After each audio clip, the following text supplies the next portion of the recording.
Hi, this is Eric Martin with Board Game Geek. I'm here with Jesse Bergman and John Kimmel from Punch It Entertainment. Yes, sir. And we're looking at the Battle for Sularia. Correct. Which we have a box. Yep. We have a deck of cards. Yep. So just kind of a quick pitch on what's inside the box. This is our first release. It's called The Battle Begins. It's what we call our starter set. Okay. Battle for Sularia is an expandable card game, so that means that you're going to get 4 copies of every card. There's no randomized distribution, no random packs.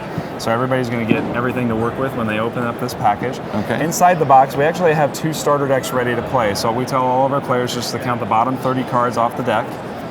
And then when they get to the bottom, get those all counted off, and I'm getting there. We've just set those aside. Those are going to be used later for deck customization. They can start shuffling right away and start playing. Okay. So the game is, you play as a battle commander for one of 4 chosen factions on the world of Sularia. Those factions are vying for control of a resource called Solarium. All right. Now, the game is inspired by real-time strategy video games, and so because of that, there's actually 2 resources at work. Here, so let's just cards out here to highlight, and I'll zoom in a bit. Okay, that'll work. Yep. So we've got, let's say I'm just grabbing a bunch of cards for now. We got a few different kinds of cards in the game.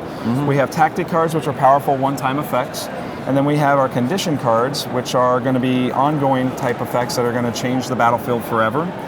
And those are going to be our ideally suited cards for our first resource called Influence. So in our hand, we would hope to have a few tactic and condition cards to put down into our Influence row face down, 1 per turn. So as I'm going through each of my turns, I'm going to be laying cards face down.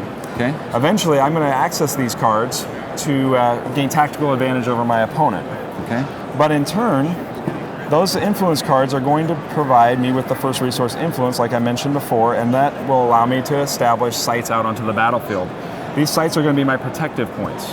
Without these sites, my opponent's going to be able to attack me directly, and he's going to kill me really fast because I only have 25 health to begin the game. Okay. So now, as I'm building sites, the bigger and better I get on my sites, the more defensive I can get. And so in turn, I'm able to put up better walls and protect myself even better, and in turn, hopefully, be able to gain advantage and attack my opponent's sites and start taking his sites out instead. So we're going to be attacking each other's sites, and that's how we deal damage. Okay. However, the second resource in the game is called Solarium, and it's found on the upper right-hand corner of each of these cards. And that resource allows me to buy combatants to put out onto the battlefield. They're going to do most of the heavy lifting of attacking and defending.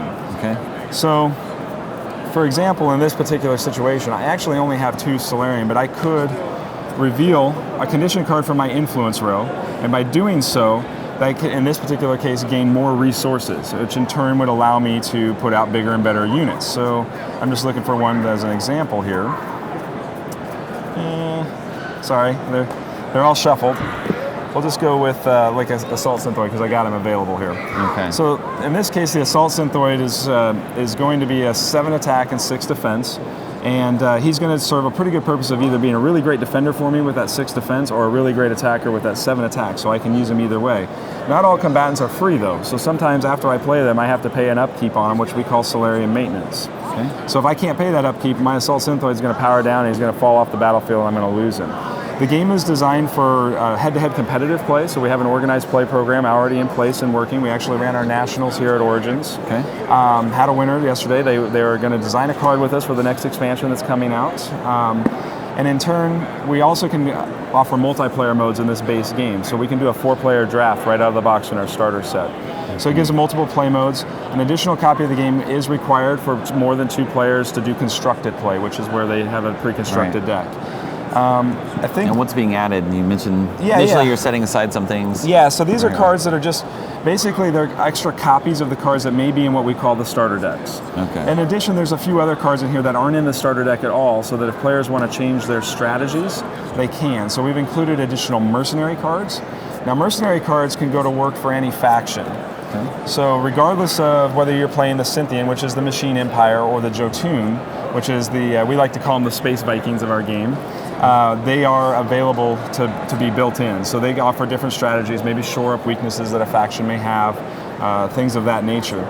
Now John will talk a little bit about the deck construction system because we think it's pretty unique, so people that like to construct decks will find this kind of fun. Sure, so as Jesse was talking about, we have a 60-card minimum play deck, but every card has what's called a construction cost. So in the very bottom center of the card, you'll find a 1, 2, 3, or 4. When you build your deck, we call it the 60-90 rule. So the minimum card count or point count is 60, and the maximum card or point count is 90. So you cannot exceed that 90 points. Okay. What we find really advantageous and unique to our game about that is it allows for a balance of all of our card types. In a lot of the games you might have, just put in whatever power cards you want and dismiss maybe proceed to lower power cards. But in our game, it allows you to really have to consider, if you want these powerful cards, you have to know what lower power cards you can to balance out your 90 points. Because you can't just have 63. Four costing, you Yes. can't go beyond that. And so that way, we think it gives a lot of versatility and value for all of our cards in consideration. So you don't just dismiss half of the pack when you buy our box.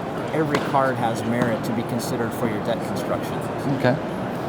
So in addition to what John's talking about there, we have a very rich and deep backstory. So players that love science fiction are really gripping onto our story and lore, because we actually write 2 short stories a month on our website, which is just Sularia.com. And anybody can go out there and read these stories. They're free for anybody to read. They're just short stories that revolve around this release as well as our coming expansions, and kind of also spoil some of the new stuff that's going to be coming up in the game. Okay. The first expansion just funded on Kickstarter back in April. And it will be shipping to our backers probably in late July, early August. So it should be available through distribution as well at that point, so retail stores can pick up the game. And so gamers out there can ask their store owners to start buying copies from their favorite distributors. It's available for them to pick up. And then from there, we'll release 2 more factions to the world later on, probably this year or early next year. And those factions will completely change the way the whole game plays. So it'll definitely add things up. All right. Thanks very much for the overview of Battle Sularia. Thank you.